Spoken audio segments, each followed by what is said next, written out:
जिल्ह्यात औद्योगिक विकासासाठी सदैव कटिबद्ध मंत्री छगन भुजबळ।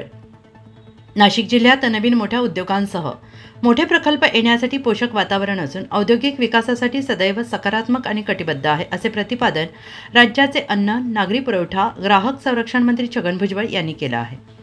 जिल्हाधिकारी कार्यालयात नाशिकमधील निमा व आयमाच्या प्रलंबित प्रश्नांबाबत आढावा बैठकीत मंत्री छगन भुजबळ बोलत होते आणि यावेळी जिल्हाधिकारी जलज शर्मा, जिल्हा परिषदेचे मुख्य कार्यकारी अधिकारी ओंकार पवार, जिल्हा परिषदेचे अतिरिक्त मुख्य कार्यकारी अधिकारी डॉक्टर अर्जुन गुंडे, महानगरपालिकेच्या अतिरिक्त आयुक्त स्मिता झगडे, प्रदीप चौधरी, MIDCचे प्रादेशिक अधिकारी दीपक पाटील, MIDCचे अधीक्षक अभियंता जयवंत पवार, निमाचे अध्यक्ष आशिष नहार, आयमाचे अध्यक्ष ललित बुक, मनीष रावल, योगिता आहेर यांच्यासह अधिकारी उपस्थित होते। यावेळी मंत्री छगन भुजबळ यांनी म्हटलं आहे की नाशिकमध्ये मेगा प्रकल्प आणि मोठे उद्योग येण्याच्या दृष्टीने या प्रकल्पांसाठी आवश्यक सोयी सुविधा उपलब्ध करून दिल्या पाहिजेत। नाशिकमध्ये कायमस्वरूपी आंतरराष्ट्रीय दर्जाचे प्रदर्शन केंद्र तपोवनातील साधुग्रामच्या जागेत विकसित करण्यासाठी आवश्यक परवानगी अनुषंगिक बाबींसाठी महानगरपालिकेने आवश्यक ती कार्यवाही करावी।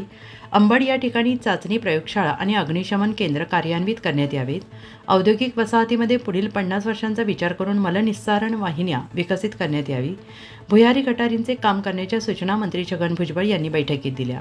आगामी सिंहस्थ कुंभमेळ्यात होणाऱ्या रिंग रोडमुळे औद्योगिक वाहतूक कोंडीचा प्रश्न मार्गी लागण्यास मदत होते आहे।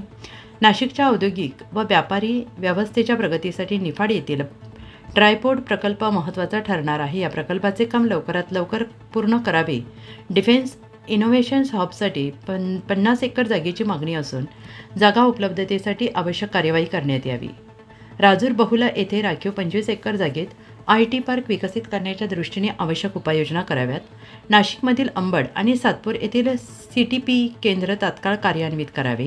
जिल्ह्यातील वाढत्या औद्योगिक विकासाच्या दृष्टीने नाशिकसाठी स्वतंत्र 400 kV वीज पुरवठा उपकेंद्र उभारण्याची आवश्यकता असल्याचे मंत्री छगन भुजबळ यांनी यावेळी म्हटलं आहे। नाशिक लक्ष न्यूज ब्युरो रिपोर्ट, नाशिक।